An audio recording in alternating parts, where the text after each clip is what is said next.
সাহাবায়ে কেরাম বললেন, হুজুর হিজরতের শ্রেষ্ঠ জায়গা তখন কোনটা হবে? নবী বললেন, খিয়ারু আহলিল আরদি আলজামুহুম মুহাজারা ইব্রাহিম। ইব্রাহিম নবী হিজরত করে যেখানে গিয়েছেন সেখানে মানুষ হিজরত করাটা হবে শ্রেষ্ঠ হিজরতের জায়গা।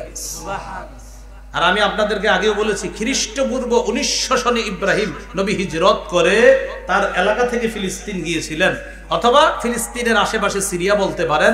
তো এই বাইতুল মুকাদ্দাসের আশেপাশে হিজরত করাটা হবে শেষ জামানায় হিজরতের সবচেয়ে শ্রেষ্ঠ একটা জায়গা। আমরা আশাবাদী মুজাহিদরা হিজরত করতে করতে ইনশাআল্লাহ একত্রিত হবে এবং চূড়ান্ত বিজয় মুজাহিদদেরকে আল্লাহ দান করেন। আল্লাহ আমাদের সকলকে বাইতুল মুকাদ্দাসের ব্যাপারে যে কথাগুলো জানলাম বললাম, বাইতুল মুকাদ্দাস এটা আমাদের ঈমানের বিষয়, এটা সাধারণ কোনো বিষয় না। এজন্য বাইতুল মুকাদ্দাসের মহব্বত অন্তরে থাকতে হবে, লালন পালন করতে হবে। বাইতুল মুকাদ্দাসের আলোচনা মাহফিলে সীমাবদ্ধ রাখবেন না, এলাকায়, ঘরে, বাহিরে, চা দোকানের সামনে সব সময় ফিলিস্তিন নিয়ে 4-5 মিনিট কথা বলার চেষ্টা করুন। ফিলিস্তিনের আলোচনা এটা থামানোর মতো কোনো আলোচনা না। কৌশলে আমাদের মাথা থেকে এই বিষয়গুলো অনেকে মুছে দিতে যাবে না, মুছে দেওয়ার কোনো সুযোগ নাই। ফিলিস্তিনের আলোচনা ততদিন চলবে যতদিন মুজাহিদদের চূড়ান্ত বিজয় না হচ্ছে। মনে থাকবেন ইনশাআল্লাহ। আপনি দুইজন বন্ধু কথা বলতেছেন 5 মিনিট, দোস্ত কেমন আছো, 1 মিনিট ফিলিস্তিনের কথা বলবেন। বিবির সাথে একান্তে আলাপ করতেছেন, বিবিরেও ফিলিস্তিনের কথা বলবেন। নিজের সন্তানকে ফিলিস্তিনের গল্প শোনাবেন। পৃথিবীর শুরুর দিকে আপনার দা ছিল না, কুড়াল ছিল না, তরবারি ছিল না, তখনও কোনো ধাতু আবিষ্কার হয় না। ওই যুগটাকে বলা হয় প্রস্তর যুগ। তখন পাথরের যুগ ছিল, মানুষ পাথর দিয়ে ধারালো কিছু তৈরি করে প্রাণী শিকার করত। এটাকে বলা হয় প্রস্তর যুগ। কি যুগ? প্রস্তর যুগ। প্রস্তর যুগে তারা কয়েকটা বিষয়কে গুরুত্ব দিল। 1 নম্বর, শিকার এবং জনপদ, এই ব্যাপারে তারা গুরুত্ব দিল। বিভিন্ন শিকার করবে আর জনপদ বাড়াবে। 2 নম্বর, কৃষি সম্প্রসারণ, খাদ্য সংগ্রহ। কৃষি সম্প্রসারণ, খাদ্য সংগ্রহ, এদিকে তারা গুরুত্ব দিল। আরেকটা গুরুত্ব দিল ধাতু আবিষ্কার, বিভিন্ন ধাতু কিভাবে আবিষ্কার করা যায়। তখন তারা গবেষণা করে দেখলো পৃথিবীতে এই সবগুলা নেয়ামত যেই জায়গায় বেশি পাওয়া যায় এই জায়গাটা হলো বর্তমান যেটাকে আমরা ফিলিস্তিন বলে জানি, এই অঞ্চলটা। তখনও ফিলিস্তিনের নাম ফিলিস্তিন হয় নাই, বুঝতেছেন তো আপনারা? একদম এদিক সেদিক হইলে আলোচনা চলে যাবে। তখনও ফিলিস্তিনের নাম কি হয় নাই? ফিলিস্তিন হয় নাই। তবে তারা একটা এলাকার সন্ধান পাইল, যে এলাকা অনেক নেয়ামতে পরিপূর্ণ একটা এলাকা। তাহলে সেই এলাকাটা কোন এলাকা? যেটাকে আমরা বর্তমানে কি নামে চিনি? ফিলিস্তিন। এই এলাকায় আস্তে আস্তে মানুষ আসা শুরু করলো, বিভিন্ন ধাতু আবিষ্কার করা শুরু করলো। খ্রিস্টপূর্ব 3200 সনে মানুষ ব্রোঞ্জ যুগে প্রবেশ করে। দেখবেন বিভিন্ন পুরস্কার দেয়, স্বর্ণের মেডেল দেয়, রূপার মেডেল দেয়, ব্রোঞ্জ দেয়, ব্রোঞ্জ এগুলো। তো ব্রোঞ্জ যুগে প্রবেশ করে খ্রিস্টপূর্ব 3200 সনে। তখন মানুষ সর্বপ্রথম টিন আবিষ্কার করে। কি টিন? ওই যে টিনের ঘর, এই টিন। হ্যাঁ, আরে বুঝছেন নি? টিন, এই যে টিনের ঘর আছে না, এই টিন। হ্যাঁ, এই ব্রোঞ্জ যুগে টিন আবিষ্কার করে মানুষ। ওই যুগে আরব উপদ্বীপ থেকে একটা জাতি, বর্তমানে যারা আমরা ফিলিস্তিন বলে জানি, সেখানে গিয়ে বসবাস শুরু করলো। তাদের নাম হলো কেনানি সম্প্রদায়। কি নাম? কেনানি। তাহলে আলোচনা বুঝে থাকলে বলেন তো, ইহুদিদের দাবি আমাদের পূর্বপুরুষরা এখানে বসবাস করত, অথচ ইতিহাস বলছে কেনানিরা সেখানে সর্বপ্রথম বসবাস, গোড়াপত্তন শুরু করে। এই কেনানি সম্প্রদায়ের একটা এলাকার নাম, একটা অংশের নাম ছিল ফিনিশিয়ান সম্প্রদায়। কি সম্প্রদায়? তারা ফিলিস্তিনের এক এলাকায় বসবাস করত। আরেকটা সম্প্রদায় ছিল আমরীয় সম্প্রদায়। কি নাম? আমরীয়। এই আমরীয় সম্প্রদায়ের একটা অংশের নাম ছিল হেক্সুস। কি নাম? হেক্সুস। এই হেক্সুস সর্বপ্রথম আল কুদস শহরের গোড়াপত্তন করে এটার নাম রাখছে ওরসালিম। বর্তমান ফিলিস্তিন যেটাকে বলি, বা আল কুদস শহর যেটা, এটার নাম রাখলো কি? ওরসালিম। এর কয়েকশো বছর পর ভূমধ্য সাগরীয় একটা দ্বীপ আছে, দ্বীপটার নাম ক্রিট। কি নাম? ক্রিট বানান হলো ক্রিকেট আছে না, ক্রিকেট, এই কয়েক আড্ডা বাদ দিয়ে দেন, ক্রিট, ক্রিকেট কয়েক আর বাদ দিলে কি? ক্রিট। ভূমধ্য সাগরীয় একটা দ্বীপ আছে, দ্বীপটার নাম ছিল ক্রিট। এই ক্রিট দ্বীপ থেকে একটা জাতি, তাদের নাম হলো ব্লেসড সম্প্রদায়, তারা ফিলিস্তিনে গিয়ে বসবাস করে। যখন ফিলিস্তিনের নাম ওরসালিম, ওই যে একদল লাগছে। এই ব্লেসড সম্প্রদায় ওরসালিমের পরবর্তী নাম রাখলো বালিস্তিন। কি রাখছে? হ্যাঁ, বালিস্তিন। সেই বালিস্তিনটাই রূপান্তরিত হয়ে বর্তমান ফিলিস্তিন। তাহলে কি শিখলাম? প্রস্তর যুগ, পাথরের যুগ ছিল প্রথমে। সেই যুগের পরে আস্তে আস্তে মানুষ ধাতু আবিষ্কারের প্রয়োজনীয়তা দেখা দিলে, তখন তারা দেখলো বর্তমানে যাকে আমরা ফিলিস্তিন বলে জানি, এই এলাকায় আল্লাহর নিয়ামতে পরিপূর্ণ এলাকা, খনিজ পদার্থে ভরা একটা এলাকা। তখন মানুষ এখানে বসবাস করা শুরু করলো। খ্রিস্টপূর্ব 3200 সনের কথা।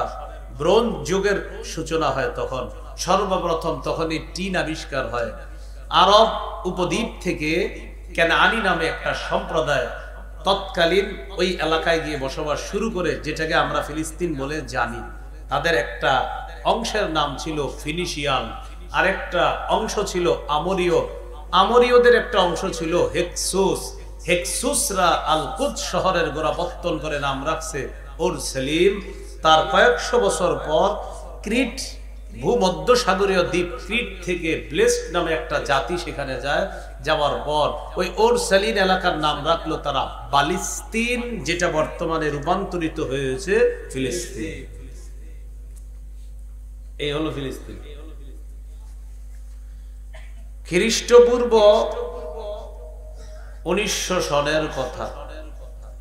ইব্রাহিম আলাইহিস সালাতু ওয়াস সালাম, তার জাতি তাকে আগুনে পুরাইতে চাইল। তিনি তাদের কাছ থেকে মুক্ত হয়ে হিজরত করে খ্রিস্টপূর্ব 1900 সনে এই ফিলিস্তিন অঞ্চলে আগমন করেন। ফিলিস্তিন যাদের দখলে ছিল তখন তারা মূর্তি পূজারী ছিল, তবে তারা সব ধর্মের স্বাধীনতায় বিশ্বাসী ছিল। কেউ যদি আল্লাহরে আল্লাহ মানে সেটাও তারা মানত, কেউ আগুনের পূজা করবে সেটাও তারা সাপোর্ট করত। সেই হিসাবে ইব্রাহিম নবী আল্লাহর একত্ববাদের দাওয়াত দিবে, এটা তারা সমর্থন করত, বাধা দিত না যে আপনি আপনার দাওয়াত দেন। খ্রিস্টপূর্ব 1900 সনে ইব্রাহিম নবী এখানে আসলেন। আসার পর ইব্রাহিম আলাইহিস সালাতু ওয়াস সালামের একজন পুত্র সন্তান হয়, তার নাম ইসমাইল আলাইহিস সালাতু ওয়াস সালাম। মনে রাখা ভালো, ইসমাইল নবীর বংশে একজন নবী, তিনি আমাদের নবী মুহাম্মদ সাল্লাল্লাহু আলাইহি ওয়াসাল্লাম। এজন্য আমাদের নবীর শেকড়ের সম্পর্ক ফিলিস্তিনের সাথে। সুবহানাল্লাহ।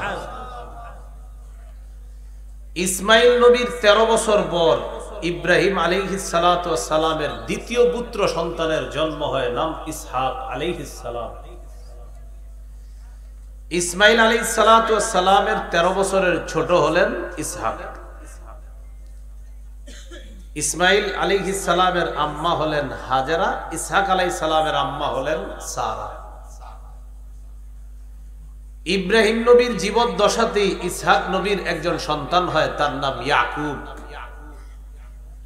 তাহলে সম্পর্কে ইব্রাহিম নবীর দাদা, ইয়াকুব নবী নাতি। আবার বলছি, ইসমাইল নবীর বংশে তো মাত্র একজন নবী, তিনি আমাদের নবী, শ্রেষ্ঠ নবী মুহাম্মদ সাল্লাল্লাহু আলাইহি ওয়াসাল্লাম। ইব্রাহিম নবীর আরেকজন পুত্র সন্তান নাম ইসহাক, এই ইসহাক নবীর পুত্র সন্তানের নাম ইয়াকুব। ইয়াকুব নবীর জন্ম ইব্রাহিম নবী দুনিয়াতে থাকতে, তার মানে দাদা ইব্রাহিম নবী দুনিয়াতে থাকতেই নাতি ইয়াকুব নবীর জন্ম। ইয়াকুব নবী ফিলিস্তিন থেকে হিজরত করে বর্তমান তুরস্কের দক্ষিণাঞ্চল হাররান নামক এলাকায় চলে যায়, এখনো আছে অঞ্চল। সেখানে যাওয়ার পর ইয়াকুব নবীর 11 জন পুত্র সন্তান হয়, তাদের একজনের নাম ইউসুফ আলাইহিস সালাতু ওয়াস সালাম। কিছু বুঝে আসতেছে আপনাদের? লম্বা ঘটনার মাধ্যমে ইউসুফ নবীর ঘটনা ঘটলো, তার জীবনে অনেক ঘটনা ঘটলো। তাকে ভাইয়েরা কূপে ফেলে দিল, সেখান থেকে পথচারীরা তাকে পেয়ে মিশরের মন্ত্রীর কাছে বিক্রি করে দিল। ইউসুফ নবী এরকম একটা ঘটনার মধ্য দিয়ে চলে গেলেন মিশর। পরবর্তীতে তিনি খাদ্য মন্ত্রণালয়ের দায়িত্ব পাওয়ার পর তিনি তার আব্বা ইয়াকুব নবী এবং ভাইদেরকে তিনি নিয়ে আসেন মিশরে। কোথায়? তিনি এবং তার ভাইয়েরা মিশরে প্রায় 150 বছর ছিলেন। গুরুত্বপূর্ণ পয়েন্টটা মনে রাখবেন, ইয়াকুব নবীর আরেকটা নাম আছে, নাম ইসরাঈল। কি নাম? ইসরাঈল। প্রিয় ভাইয়েরা, ইয়াকুব নবীর আরেক নাম কি? ইসরাঈল। এবার আমার সাথে বলেন, ইসরা অর্থ বান্দা, ইল অর্থ আল্লাহ। তাহলে ইসরাঈল অর্থ কি হয়? আল্লাহর বান্দা। তাহলে ইয়াকুব নবীর আরেকটা নাম কি? ইসরাঈলের সন্তানদেরকে বলা হয় বনু, পুরাটা মিলাইলে হয় বনু ইসরাঈল। ওই ইয়াকুব নবীর সন্তানদের কি বলা হয়? বনি ইসরাঈল। মানে ইয়াকুব নবীর আরেক নাম ইসরাঈল। তাহলে আপনাদেরকে যদি এখন থেকে কেউ জিজ্ঞাসা করে বনি ইসরাঈল কেন হলো, সুন্দরভাবে বলে দিতে পারবেন না? যে বনু অর্থ হলো সন্তান, ইসরাঈল অর্থ হলো আল্লাহর বান্দা। তো যাই হোক, বনু ইসরাঈল মানে ইসরাঈলের সন্তান। তখন আপনারা বলবে ইসরাঈলটাকে, বলবেন ইয়াকুব নবীর আরেকটা নাম ইসরাঈল। ইসরাঈলের সন্তানদেরকে বলা হয় বনি ইসরাঈল, তথা ইয়াকুব নবীর সন্তানদেরকে বলা হয় বনি ইসরাঈল। এই বনি ইসরাঈলরা মিশরে আছে। ইউসুফ নবী দুনিয়া থেকে বিদায় নিলেন। 150 বছর মিশরে তারা সুন্দরভাবে ছিল, আল্লাহকে মানত। এক পর্যায়ে তাদের মাঝে মিথ্যা, রাহাজানি ইত্যাদি শুরু হলো। তাদের উপরও অত্যাচার হয়েছে প্রায় 300 বছর।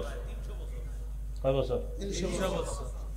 এই অত্যাচারিত হওয়ার পর তাদের মাঝে হিংসা, বিদ্বেষ, বর্তমান যে রূপটা দেখি ইহুদিদের আমরা, এগুলা তাদের মাঝে ঢুকে গেছে। এক পর্যায়ে এভাবে চলতে চলতে খ্রিস্টপূর্ব 1250-এ বনি ইসরাঈলের মাঝে আল্লাহ তাআলা মর্যাদাপূর্ণ একজন নবীকে পাঠিয়ে দিলেন, তার নাম মূসা আলাইহিস সালাতু ওয়াস সালাম। কোন নবী? শত্রুর ঘরে লালিত পালিত হলেন মূসা আলাইহিস সালাম। আপনারা জানেন, লম্বা আলোচনা। মূসা আলাইহিস সালাতু ওয়াস সালাম, ফেরাউন বাহিনী যখন মূসা নবীর বাহিনীকে ধাওয়া করলো, আল্লাহ জানায়া দিলেন আসরি বিইবাদি লাইলান ইন্নাকুম মুত্তাবাউন। মূসা, আপনি আমার বান্দাদেরকে নিয়ে রাতের বেলা ভ্রমণ করে এলাকা থেকে বের হয়ে যান, আপনাদেরকে ধাওয়া করা হবে। ফেরাউন আপনাকে ধাওয়া করবে, তাড়াতাড়ি বের হয়ে যান। জাতিকে নিয়ে গেলেন নদীর পারে। লোহিত সাগরের পারে যাওয়ার পর, যদিও কেউ কেউ নীল নদের কথা লাগে, তবে নীল নদের কথাটা বেশি শক্তিশালী না, লোহিত সাগর এটা বেশি শক্তিশালী। সেখানে যাওয়ার পর সামনে আর কোনো রাস্তা নাই, আল্লাহর হুকুমে পুরা নদীর উপর দিয়ে শুকনা 12টা রাস্তা আল্লাহ করে দিয়েছে। ফেরাউন আর তার বাহিনী পিছে পিছে আসছে। আসার পর মূসা আলাইহিস সালাতু ওয়াস সালামকে ধাওয়া করছে ঠিকই, মূসা নবী আর তার বাহিনী রাস্তার উপর দিয়ে পাড়ি দিতে লাগলেন। তারাও রাস্তার উপরে উঠছে। মূসা নবী আর তার বাহিনী রাস্তার ওপারে চলে গেলেন। ফেরাউন আর তার বাহিনী রাস্তার মাঝামাঝি যাওয়ার পর আল্লাহর হুকুমে রাস্তা আবার নদী হয়ে গেছে। ফেরাউন বাহিনী ডুবে মারা গেল। মূসা নবী মিশর থেকে বনি ইসরাইলকে নিয়ে চলে গেলেন নদী পাড়ি দিয়ে ওপারে। যেখানে গেলেন এই এলাকাটার নাম সিনাই। কি নাম? সিনাই। সিনাই পর্বতের কথা কোরআনেও আছে, তিনি ওয়াজ্জাইতুন ওয়া তুরি সিনিন, আছে না? সিনাই এলাকায় চলে যাওয়ার পর মুসা আলাইহিস সালাম বনি ইসরাইলকে বললেন, দেখো তোমরা তো আল্লাহ বিশ্বাসী, চলো আমরা ফিলিস্তিনে গিয়ে মূর্তি পূজারীদের সাথে লড়াই করে বাইতুল মুকাদ্দাস উদ্ধার করে আল্লাহর ইবাদত আবার শুরু করি। বনি ইসরাইলকে নিয়ে মুসা নবী রওনা করলেন, করার পর ফিলিস্তিনে ঢুকছে, ঢুকার পর তো মূল শহরে ঢুকার আগে একটা দেয়াল আছে, এই দেয়ালের কাছে গিয়ে বনি ইসরাইল কয় আমরা যাবো না। কয় কেন? ইন্না ফিহা কওমান জাব্বারিন, মুসা সেখানে এক প্রতাপশালী জাতি আছে, তারা সেখানে আছে, আমরা সেখানে যাব না। ইযহাব আনতা ওয়া রাব্বুকা ফাকাতিলা ইন্না হাহুনা কাঈদুন, তুমি আর তোমার রব গিয়ে লড়াই করো, আমরা এখানে বসে থাকি। এটা বনি ইসরাইল বলে। আল্লাহ তাআলা তাদের উপর রাগ করে তাদেরকে উদ্ভ্রান্তের মতো সেখানে আল্লাহ ঘুরাইতে লাগলেন। যেখানে তারা ঘুরতে লাগলো, বারবার ঘোরাফেরা করে তারা এলাকা ছাড়তে চায়, কিন্তু ঘুরা দেখে কি এখানেই থাকে খালি। শাস্তি কি এটা? তো পয়েন্টটা মনে রাখবেন, আমার আজকের আলোচনায় পয়েন্টগুলো মনে রাখলে আপনি অনেক কিছু জেনে ফেললেন। যে এলাকাটায় তাদেরকে আল্লাহ উদ্ভ্রান্তের মতো ঘুরাইতে লাগলেন, এলাকাটার নাম তি, কি নাম? তয় দীর্ঘিকার হ, আমি বানান বলছি, ত দীর্ঘিকার হ, তি। কি নাম এলাকার? ত দীর্ঘিকার হয়ে যা হয় তা, তো কি বলেন তো? তি। হ্যাঁ, তি। এই এলাকায় উদ্ভ্রান্তের মতো তাদেরকে ঘুরাইতে লাগলেন আল্লাহ। ওই যে আল্লাহর হুকুম মানে নাই, শহরে প্রবেশ করে নাই, এখানে তারা ঘুরতে লাগলো উদ্ভ্রান্তের মতো। মুসা আলাইহিস সালাম সেখানে ইন্তেকাল করলেন। মুসা আলাইহিস সালাতু ওয়াস সালামের পরে মুসা নবীর খাদেম ইউশা আলাইহিস সালাতু ওয়াস সালাম, এই খাদেমকে আল্লাহ নবী বানায় দিয়েছেন।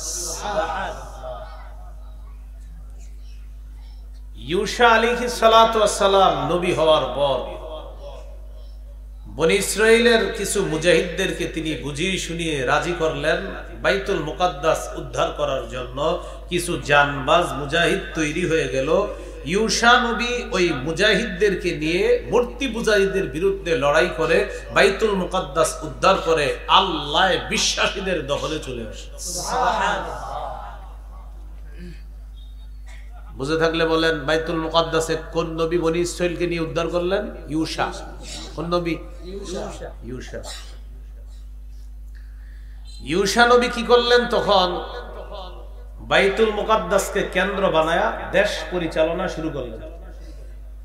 তো দেশ পরিচালনা করতে গেলে আপনার একা তো পারা যায় না। দেশ পরিচালনা বিভিন্ন এলাকার দায়িত্বে বিভিন্ন জনকে দিতে হয়, এমপি, মন্ত্রী, বর্তমানের মেম্বার, চেয়ারম্যান, কমিশনার, এরকম লাগে।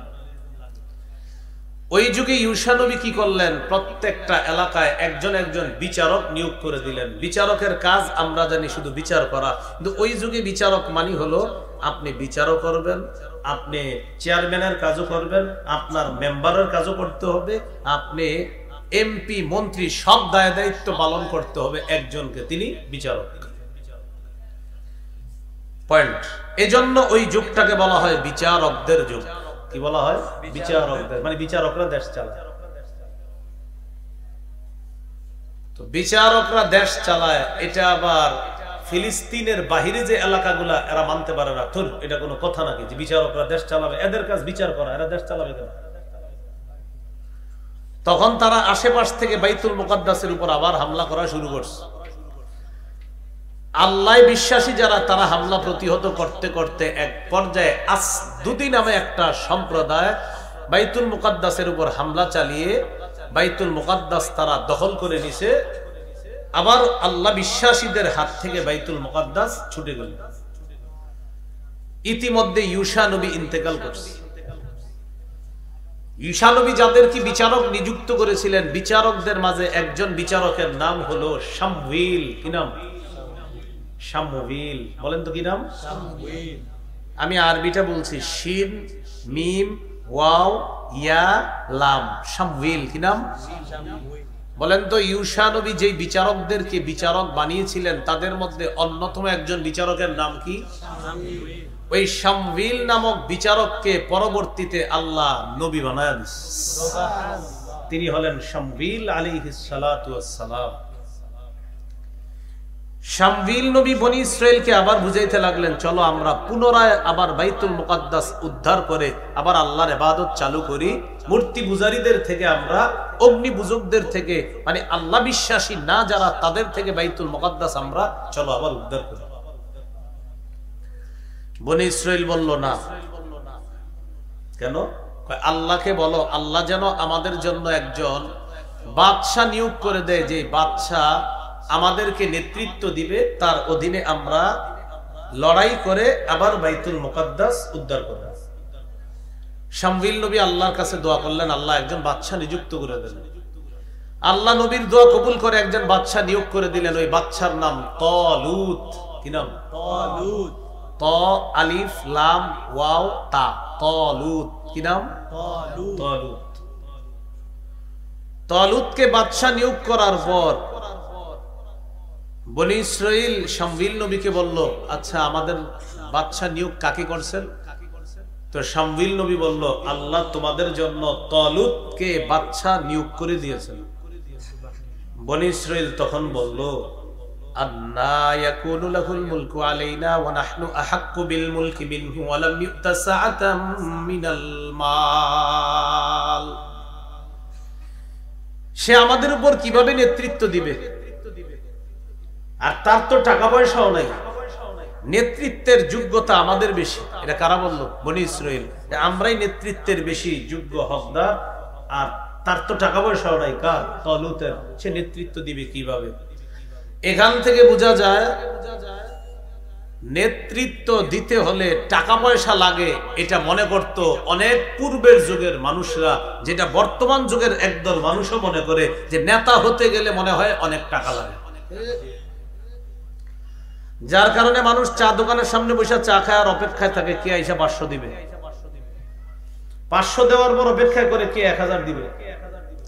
1000-এর পর অপেক্ষা করে কে দিবে 2000। এরকম একদল মানুষের একটা ইনকামের সময় হয় আপনার কিছু সময় গিয়া। তখন ওই মানুষগুলার পিছনে কিছু মানুষ 100-200 কোটি টাকা খরচ করে আপনার নেতা হয়। তো বেটাই কি ফাও ফাও খরচ করছে টাকা? না, এই টাকা উঠানোর জন্য পরবর্তীতে রডের পরিবর্তে বাঁশ দেয়। তো দোষ তো আমাদেরও। আমাদের ভাবনা হলো নেতা হতে গেলে টাকা হতে হবে, এটা আমাদের মানসিকতা। ওই যুগে বনি ইসরাইল কি বলল? সে কিভাবে নেতা হবে? ওয়ালাম ইউতা সাআতাম মিনাল মাল। তাকে তো বেশি টাকা পয়সাও দেওয়া হয়নি, সে নেতা হয় কেমনে? শামউইল নবী জবাব দিলেন, তার টাকা পয়সা না থাকলেও দুইটা যোগ্যতা আছে। সুবহানাল্লাহ। ওয়াজাদাহু বাসতাতান ফিল ইলমি ওয়াল জিসম। সিনা ভর্তি আল্লাহ তাকে প্রচুর ইলম দান করেছে। সুবহানাল্লাহ। এখান থেকে বোঝা যায় নেতৃত্বের প্রথম যোগ্যতা ভিতরে বিদ্যা থাকে। ওয়াল জিসমি, শারীরিক শক্তিও আছে, জিহাদের ময়দানে সে নেতৃত্ব দিতে পারবে। তাহলে নেতৃত্বের মাপকাঠি বুঝলাম বিদ্যা। বলেন কি বুঝলাম? বিদ্যা। যার ভিতরে বিদ্যা থাকবে, শিক্ষিত মানুষ যদি নেতৃত্বে আসে, আর বিশেষ করে যার সিনায় আল্লাহর ভয় থাকবে, তিনি কখনো জাতির সাথে ধোঁকাবাজি করবে না। ভিতরে কার ভয় আছে? আল্লাহ। এই আল্লাহ ভীরু মানুষ যারা, তারা নেতৃত্বে আসা উচিত। আমাদের উচিত তাদেরকে নেতৃত্বে বসানো। ঠিক তো এখানেই বলেন, বাহিরে গিয়া তো আবার ওই সেই 1, 2, 3 হাজার। আল্লাহ আমাদেরকে বুঝার তৌফিক দান করেন। আলোচনাটা বুঝতেছেন তো? ছুটে যায় না কিন্তু। শামউইল নবী বললেন, তালুত তোমাদের বাদশা, তিনি নেতৃত্ব দিবে, তার বিদ্যা আছে, তার শক্তি আছে, জিহাদের ময়দানে নেতৃত্ব দিতে পারবে। তালুত তখন মুজাহিদ বাহিনী নিয়ে রওনা করলেন, বাইতুল মুকাদ্দাস দখল করবে, উদ্ধার করবে। যার বিরুদ্ধে লড়াই করবে তার নাম জালুত। কি নাম? জালুত। জালুত। তালুত মুজাহিদদেরকে নিয়ে রওনা করলেন।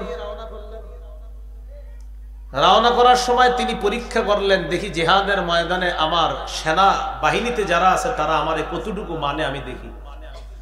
তখন বললেন তোমরা যাওয়ার সময় একটা নদী পড়বে, এই নদীর পানি যে পান করবে সে আমার মুজাহিদ বাহিনী থেকে ছিটকে যাবে। কিন্তু কিছু মানুষ ঠিকই পানি পান করছে, বেশিরভাগ মানুষ পানি পান করে মুজাহিদ বাহিনী থেকে ছিটকে পড়েছে, সামান্য কিছু মুজাহিদ টিকে ছিল। ঐতিহাসিকগণ লিখেছেন তাদের সংখ্যা ছিল ৩১৩। সুবহানাল্লাহ। এই স্বল্প মুজাহিদের বাহিনী নিয়ে তালুত রওনা করলেন বাইতুল মুকাদ্দাস উদ্ধার করার জন্য। যার সাথে লড়াই করবে তার নাম জালুত। কি নাম? জালুত। লড়াই নেতৃত্ব দিবে তাওহীদবাদীদের পক্ষে যিনি, তার নাম তালুত। আর তাওহীদবাদী যারা তাদের বিরুদ্ধে যে, তার নাম জালুত। তো কম সংখ্যক দল যারা, তারা বলল কাম মিন ফিআতিন কালিলাতিন গালাবাত ফিআতান কাসীরাতাম বিইذনিল্লাহ। কত ছোট বাহিনী আল্লাহর হুকুমে বড় বাহিনীকে পরাজিত করে দিয়েছে।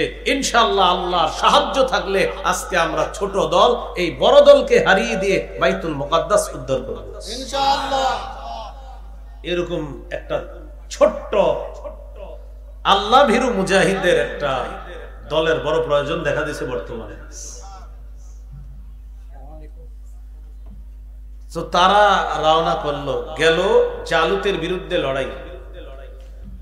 লড়াইয়ে আল্লাহর রহমতে তালুত বাহিনী জালুত বাহিনীকে শোচনীয়ভাবে নাস্তানাবুদ করে ছাড়তেছে। তালুত বাহিনীকে আল্লাহ তাআলা ক্ষণে ক্ষণে বিজয় দান করতেছে। অর্থাৎ যারা আল্লাহ বিশ্বাসী তাদেরই বিজয় হচ্ছে। তারা সংখ্যায় কি কম ছিল না বেশি? কম, ছোট্ট বাহিনী। তবে বিপরীত বাহিনীর যে প্রধান জালুত, ও হলো পালোয়ান। ওর সাথে লড়াই করার জন্য কেউ সাহস করে না। জালুতের সাথে খুব বড় পালোয়ান। সে মাঠে এসে বারবার বলে, কে আসো? আমি তো এখনো বাকি আছি, আমাকে না হারানো পর্যন্ত তো বাইতুল মুকাদ্দাস তোমাদের হবে না। তাকে কেউ হারানোর মতো নাই। পয়েন্ট। এখন যে কথাটা বলবো এটা হলো নোট করার মতো জিনিস।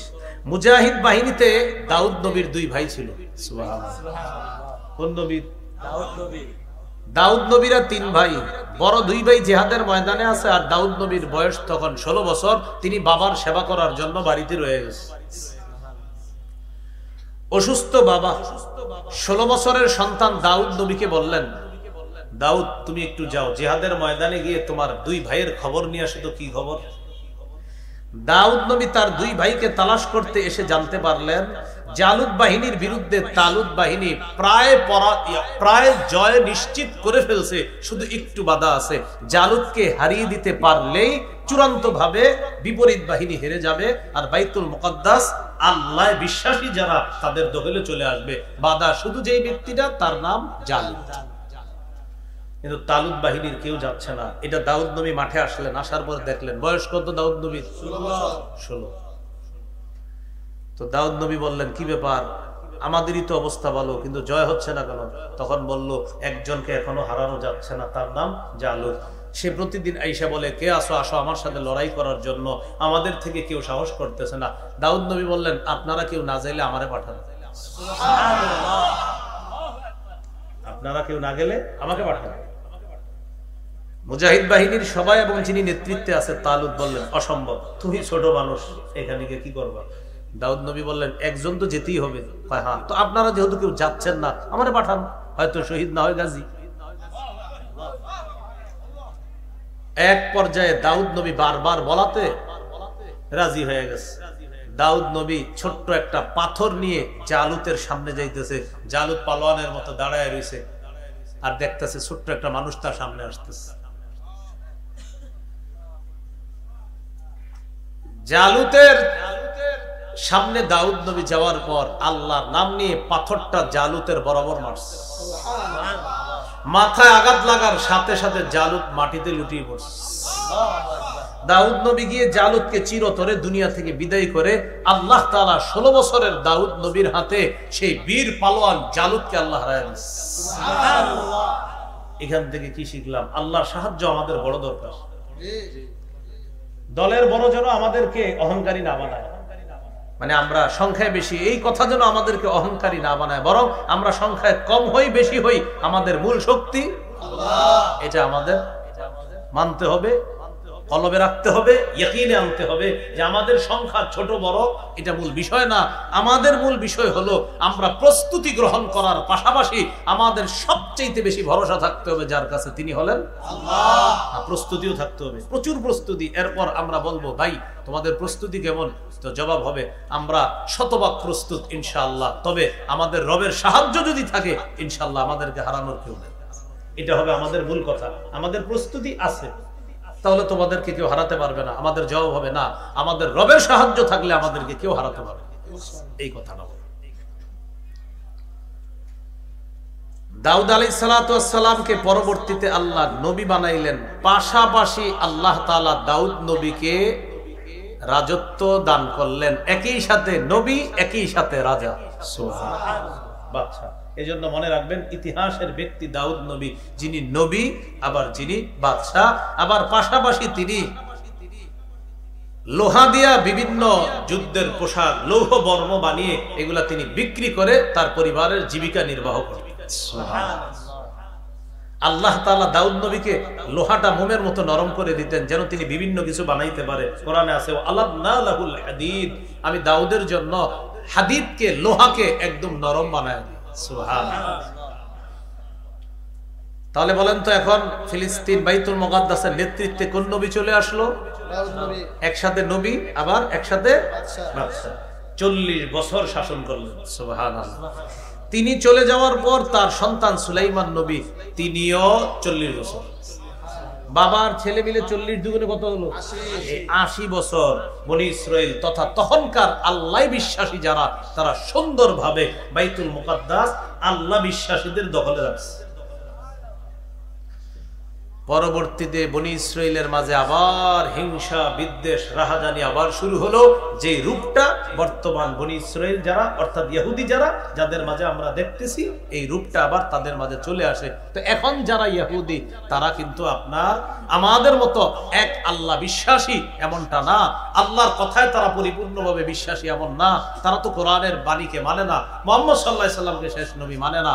তো এই জন্য বর্তমান ইহুদি যারা, তাদের টার্গেট হলো তারা বাইতুল মুকাদ্দাসকে মূল কেন্দ্র বানায়া মদিনা পর্যন্ত লম্বা অংশ তারা দখল করবে, করার পর সারা দুনিয়াকে তারা নেতৃত্ব দিবে।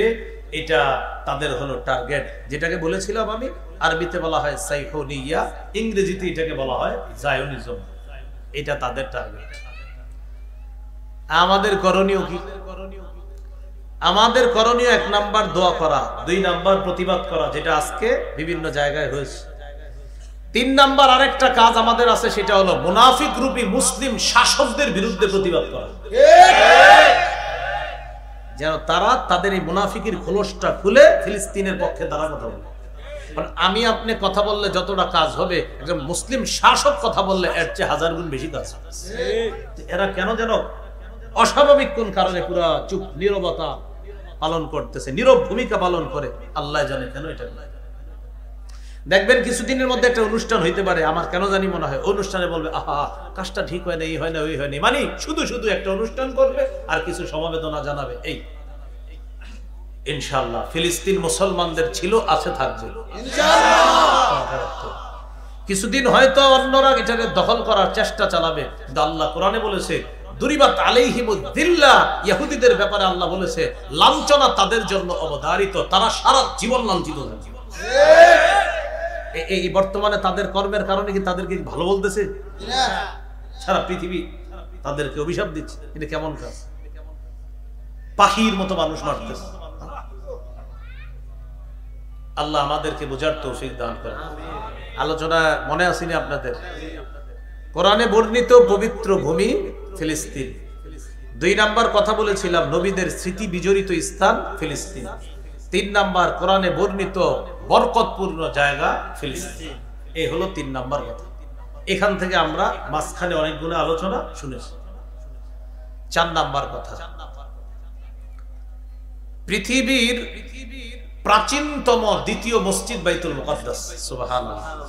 বলেন তো পৃথিবীর সবচেয়ে প্রাচীনতম দ্বিতীয় মসজিদ কোনটা? বাইতুল মুকাদ্দাস।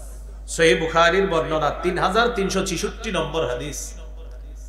আবু যর গিফারি রাদিয়াল্লাহু তাআলা আন রাসূল সাল্লাল্লাহু আলাইহি সাল্লামকে প্রশ্ন করলেন, আইয়ু মাসজিদিন উদিয়া ফিল আরদি আউয়াল, ইয়া রাসূলুল্লাহ পৃথিবীতে সর্বপ্রথম প্রতিষ্ঠিত মসজিদ কোনটি? فقال رسول الله صلى الله عليه وسلم المسجد الحرام। রাসূলুল্লাহ সাল্লাল্লাহু আলাইহি সাল্লাম বললেন মসজিদে হারাম এটা হলো পৃথিবীতে সর্বপ্রথম প্রতিষ্ঠিত মসজিদ। আবু যর গিফারি রাদিয়াল্লাহু তাআলা আনহু বললেন সুম্মা আইয়ুন, হুজুর এরপর কোনটা? فقال رسول الله صلى الله عليه وسلم المسجد الاقصى، এরপর হলো ফিলিস্তিনে অবস্থিত যেটা মসজিদে আকসা। আবু যর গিফারি রাদিয়াল্লাহু তাআলা প্রশ্ন করলেন কাম বাইনাহুমা, হুজুর প্রতিষ্ঠিত হওয়ার ব্যবধানটা কতদিন? অর্থাৎ মসজিদে হারাম তো প্রথম, আর দ্বিতীয় হলো মসজিদে আকসা প্রতিষ্ঠিত হওয়ার দিক থেকে হুজুর ব্যবধান কতদিনের? নবী বললেন 40 সানা, 40 বছর। সুবহানাল্লাহ। তাহলে বলেন তো পৃথিবীর প্রতিষ্ঠিত প্রথম মসজিদ কোনটা? মসজিদে হারাম। দ্বিতীয় কোনটা? মসজিদে হারামের কত বছর পরে মসজিদে আকসা প্রতিষ্ঠিত হয়? মাশাআল্লাহ, মনে থাকবেন ইনশাআল্লাহ। এই হলো আমাদের 4 নাম্বার আলোচনা আজকে। আলোচনা নাম্বার 5, পৃথিবীর তৃতীয় সবচাইতে মর্যাদাপূর্ণ মসজিদ মসজিদে আকসা। সুবহানাল্লাহ। 4 নাম্বারটা বললাম প্রতিষ্ঠিত দ্বিতীয় প্রাচীন মসজিদ, আর 5 নাম্বার আলোচনা পৃথিবীর সবচেয়ে মর্যাদায় তৃতীয় মর্যাদাপূর্ণ মসজিদ হলো মসজিদে আকসা। সহিহ বুখারীর 1189 নম্বর হাদিস। এই হাদিসের মধ্যে আসছে রাসূলুল্লাহ সাল্লাল্লাহু আলাইহি সাল্লাম বলেন লা তুশাদ্দুর রিহাল ইল্লা ইলা সালাসাতি মাসাজিদা, সফর করা উচিত 3 মসজিদে। কয় মসজিদে? 3 মসজিদে। আল্লাহ যদি সামর্থ্যবান বানায়, কারা কারা নিয়ত করে ফেলেন ইনশাআল্লাহ সফর করব এই 3 মসজিদে? করব তো ইনশাআল্লাহ। ইনশাআল্লাহ। 2টা অনেকের হয়ে গেছে, একটা বাকি আছে। 2টা অনেকের হয়ে গেছে। তো নবীজি বলেন সফর করা উচিত কয় মসজিদে? আল মসজিদিল হারাম, 1 নাম্বার মসজিদে হারামে। 2 নাম্বার ওয়া মসজিদির রাসূল সাল্লাল্লাহু আলাইহি ওয়াসাল্লাম, 2 নাম্বার মদিনায় অবস্থিত আমাদের প্রিয় নবীর মসজিদ। সুবহানাল্লাহ। 3 নাম্বার ওয়া মসজিদিল আকসা, ফিলিস্তিনে অবস্থিত মসজিদে আকসা। তো মসজিদে হারাম আর মদিনার মসজিদে নববী, আমি আশাবাদী অনেক মুসলমানদের সফর হয়ে গেছে, মসজিদে আকসাটা বাকি আছে। ইনশাআল্লাহ আমরা সেই সফরে যাব ইনশাআল্লাহ। ইনশাআল্লাহ। আল্লাহ তৌফিক দান করুন। আমিন। এই হলো আজকের 5 নাম্বার আলোচনা। তাহলে মর্যাদায় পৃথিবীর সবচেয়ে মর্যাদাপূর্ণ তৃতীয় মসজিদ হলো বাইতুল মুকাদ্দাস, আর 4 নাম্বার আলোচনা ছিল প্রতিষ্ঠিত হওয়ার দিক থেকে পৃথিবীর সবচেয়ে প্রাচীন দ্বিতীয় মসজিদ বাইতুল মুকাদ্দাস। 6 নাম্বার আলোচনা, মুসলমানদের এক সময়ের কিবলাও ছিল প্রায় 17-18 মাস বাইতুল মুকাদ্দাস। সুবহানাল্লাহ। নবীজি কাবাটা সামনে রাইখা বাইতুল মুকাদ্দাসের দিকে ফিরে নামাজ পড়তেন আল্লাহর হুকুমে। মুসনাদে আহমদ 2991 নম্বর হাদিস, 2991 এই হাদিসে আছে কানা রাসূলুল্লাহ সাল্লাল্লাহু আলাইহি ওয়াসাল্লাম ইউসাল্লি ওয়া হুয়া বিমাক্কাতা নাহওয়া বাইতুল মাকদিস ওয়াল কাবাতু বাইনা ইয়াদাইহি, নবী কাবা সামনে রেখে মক্কায় থাকা অবস্থায় বাইতুল মুকাদ্দাসের দিকে ফিরে আল্লাহ রাসূল নিজেও নামাজ আদায় করতেন। সুবহানাল্লাহ। পরে আবার আল্লাহ পরিবর্তন করে আবার কাবা বানাইছে। এই হলো 6 নাম্বার আলোচনা। 7, এটা আমার সাথে বলেন, বলেন আমাদের নবীজির মেরাজের রাতের স্মৃতি বিজড়িত স্থান বাইতুল মুকাদ্দাস। সহিহ মুসলিমের বর্ণনা 172 নম্বর হাদিস, লম্বা হাদিসের অংশ বিশেষ। নবীজি বলেন ওয়াকাদ রাআইতুনি ফি জামাআতিন মিনাল আম্বিয়া, আমি সফর করতে করতে বাইতুল মুকাদ্দাস মসজিদে গিয়ে দেখি অসংখ্য নবীদের মাঝে আমি আমাকেও দেখতে পেলাম। সুবহানাল্লাহ। পরের অংশটা বলবো কি আছে?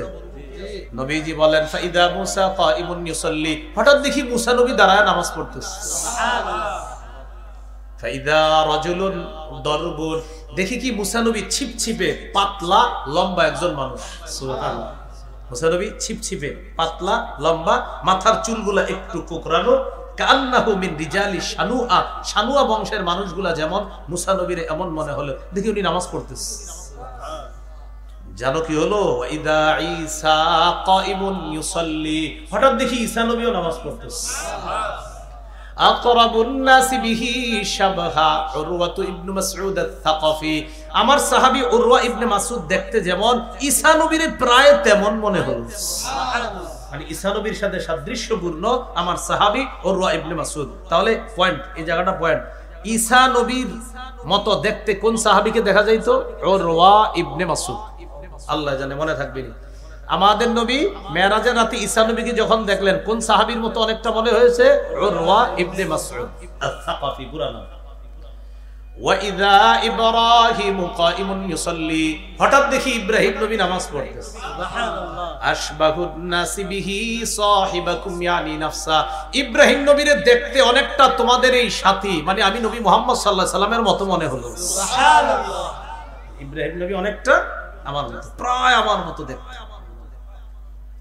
নবীজি বলেন এরপর ফাহানাতিস সালাহ, নামাজের সময় হলো, ফাআমামতুহুম, আমারে সবাই সামনে দিয়ে দিল, আমি সবার ইমামতি করলাম। সুবহানাল্লাহ। তাহলে আমাদের নবীর মেরাজের রাতের স্মৃতি বিজড়িত স্থান বাইতুল মুকাদ্দাস। এগুলো 7 নাম্বার কথা। 8 নাম্বার বাইতুল মুকাদ্দাসের সালাত আদায়। বাইহাকির বর্ণনা 3845 নম্বর হাদিস শুআবুল ঈমানে আছে। রাসূলুল্লাহ সাল্লাল্লাহু আলাইহি সাল্লাম বলেন আস-সালাতু ফিল মসজিদিল হারাম বিমিআতি আলফি সালাত, মক্কায় অবস্থিত মসজিদে হারামে এক ওয়াক্ত নামাজ কেউ যদি পড়ে 1 লক্ষ নামাজের মতো সওয়াব পাবে। সুবহানাল্লাহ।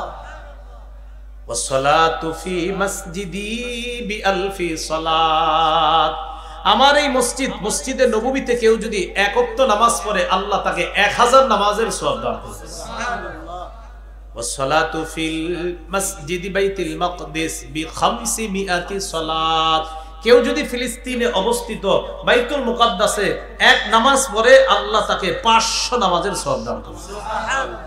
তাহলে নামাজের মর্যাদায় কয়টা মসজিদের কথা বললাম? 3টা। নামাজের মর্যাদায় আরেকটা মসজিদ আছে, বলবো নি সেটা যেন আপনাদের মনে থাকে। তাহলে বোঝা গেল পৃথিবীর নামাজের পড়ার দিক থেকে মর্যাদাপূর্ণ মসজিদ মোট 4টা। একটা মসজিদে হারাম, একটা মসজিদে নববী, আর একটা মসজিদে আকসা। অন্য হাদিসে আরেকটা আছে, সেটাও বলে দিই। মদিনায় আল্লাহ রাসূল যখন হিজরত করে যান, যাওয়ার পর এক এলাকায় 14 দিন ছিলেন। ওই এলাকাটার নাম কুবা। কি নাম? কুবা। সেখানে নবীজি একটা মসজিদ প্রতিষ্ঠিত করেন, এটার নাম মসজিদে কুবা। কেউ যদি বাসায় ওযু করে গিয়ে মসজিদে কুবাতে নামাজ আদায় করে আল্লাহ তাকে একটা উমরার সওয়াব দান করেন। সুবহানাল্লাহ। মনে থাকবেন ইনশাআল্লাহ। তাহলে আপনাদেরকে প্রশ্ন করি, পৃথিবীতে মর্যাদার দিক থেকে কয়টা মসজিদ? নামাজ পড়ার মধ্যে সবচেয়ে মর্যাদা কয়টা মসজিদ? 4টা। না, আকসা না, মসজিদ নববী 2 নাম্বার। 3 নাম্বার, 4 নাম্বার পৃথিবীর প্রাচীনতম প্রথম মসজিদ, দ্বিতীয় মসজিদ না প্রতিষ্ঠিত প্রাচীন। হ্যাঁ হ্যাঁ, উনি আমার মুহাব্বতের মধ্যে ভুলে দিতেছে।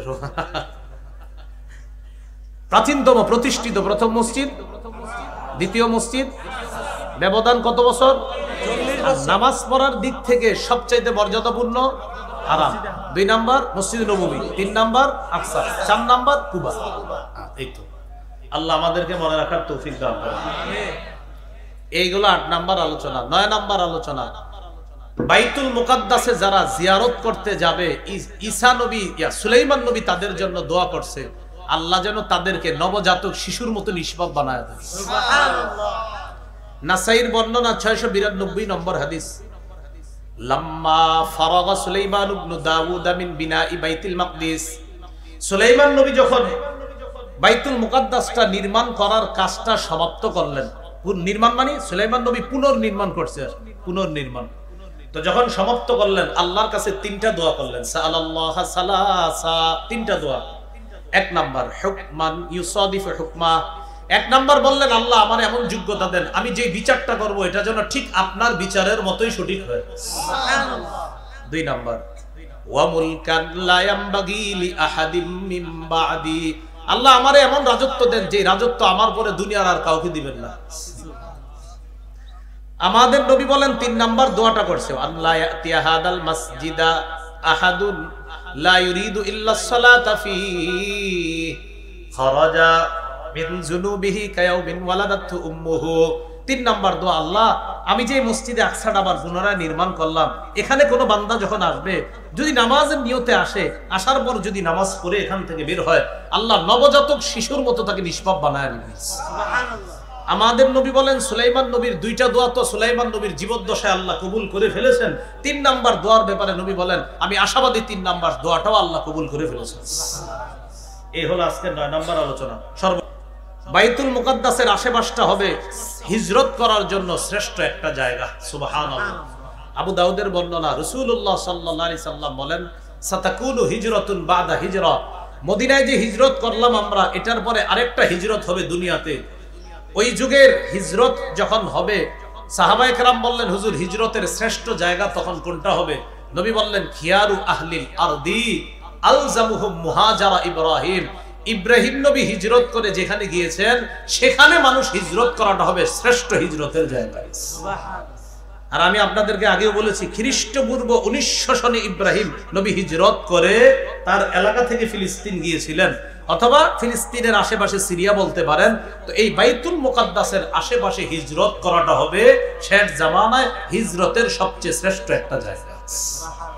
আমরা আশাবাদী মুজাহিদরা হিজরত করতে করতে ইনশাআল্লাহ একত্রিত হবে এবং চূড়ান্ত বিজয় মুজাহিদদেরকে আল্লাহ দান করেন। আল্লাহ আমাদের সকলকে বাইতুল মুকাদ্দাসের ব্যাপারে যে কথাগুলো জানলাম বললাম, বাইতুল মুকাদ্দাস এটা আমাদের ঈমানের বিষয়, এটা সাধারণ কোনো বিষয় না। এজন্য বাইতুল মুকাদ্দাসের মহব্বত অন্তরে থাকতে হবে, লালন পালন করতে হবে। বাইতুল মুকাদ্দাসের আলোচনা মাহফিলে সীমাবদ্ধ রাখবেন না, এলাকায়, ঘরে, বাহিরে, চা দোকানের সামনে সব সময় ফিলিস্তিন নিয়ে 4-5 মিনিট কথা বলার চেষ্টা করুন। ফিলিস্তিনের আলোচনা এটা থামানোর মতো কোনো আলোচনা না। কৌশলে আমাদের মাথা থেকে এই বিষয়গুলো অনেকে মুছে দিতে যাবে না, মুছে দেওয়ার কোনো সুযোগ নাই। ফিলিস্তিনের আলোচনা ততদিন চলবে যতদিন মুজাহিদদের চূড়ান্ত বিজয় না হচ্ছে। মনে থাকবেন ইনশাআল্লাহ। আপনি 2 জন বন্ধু কথা বলতেছেন 5 মিনিট, দোস্ত কেমন আছো, 1 মিনিট ফিলিস্তিনের কথা বলবেন। বিবির সাথে একান্তে আলাপ করতেছেন, বিবিরেও ফিলিস্তিনের কথা বলবেন। নিজের সন্তানকে ফিলিস্তিনের গল্প শোনাবেন। আল্লাহ আমাদেরকে কথাগুলো মনে রাখার তৌফিক দান করেন। সুবহানাল্লাহি ওয়া বিহামদিহি, সুবহানাকাল্লাহুম্মা ওয়া বিহামদিকা আশহাদু আল্লা ইলাহা ইল্লা আনতা আস্তাগফিরুকা ওয়া আতুবু ইলাইক। একটা ঘোষণা